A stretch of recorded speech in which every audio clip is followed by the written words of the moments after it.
Before we study black body, we need to understand two things. First, every object emits radiations. And second, wavelength or frequency of these radiations depends upon temperature of the object. That means objects at room temperature emits radiations of far infrared range. If we increase the temperature of object, emitted radiations are in visible range.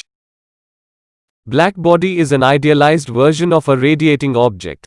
In theory, they absorb all incoming light without reflecting any, and radiating energy accordingly.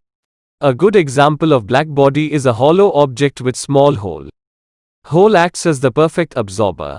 Nature of radiation leaving the object through this hole depends only on the temperature of object.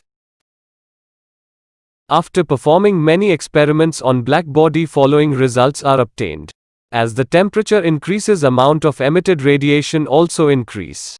Total power of emitted radiation also increase with temperature. Peak wavelength means most of the emitted radiation is of a certain wavelength. This peak wavelength decrease with increasing temperature. From these observations, many formulations between temperature, wavelength and energy are developed. Stefan's law is one of them, which simply gives the relation between energy radiated by the object and temperature of object. It says that energy of the emitted radiation is proportional to the fourth power of temperature of object. An early classical attempt to explain blackbody radiation was the Rayleigh-Jean law, which says intensity of radiation is directly proportional to temperature and inversely proportional to the fourth power of wavelength of radiation. In other words, for very short wavelength, intensity of radiation will reach to infinity, which is not possible. For long wavelength, this formula matches the experimental results, but for short wavelength it does not work. This mismatch between experimental result and Rayleigh-Jean law is known as ultraviolet catastrophe.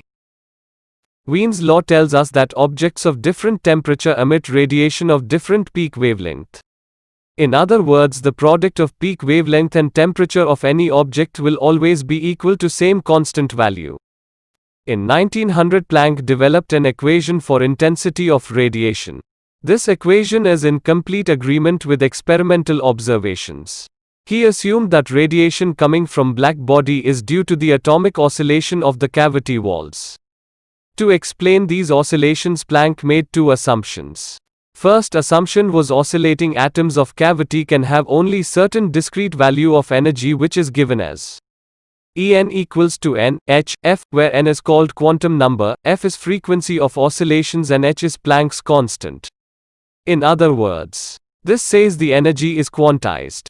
Each quantum state is represented by the quantum number n. The oscillators emit or absorb energy when making a transition from one quantum state to another. The entire energy difference between the initial and final states in the transition is emitted or absorbed as a single quantum of radiation. An oscillator emits or absorbs energy only when it changes quantum states. The energy carried by the quantum of radiation is E equals to h, f. Planck's distribution function is as follows. In this equation, intensity of radiation varies according to wavelength raised to power 5 at long wavelength. And at short wavelength it varies according to exponential term. This equation matches with experimental observation. Planck also pointed out that h is a fundamental constant of nature.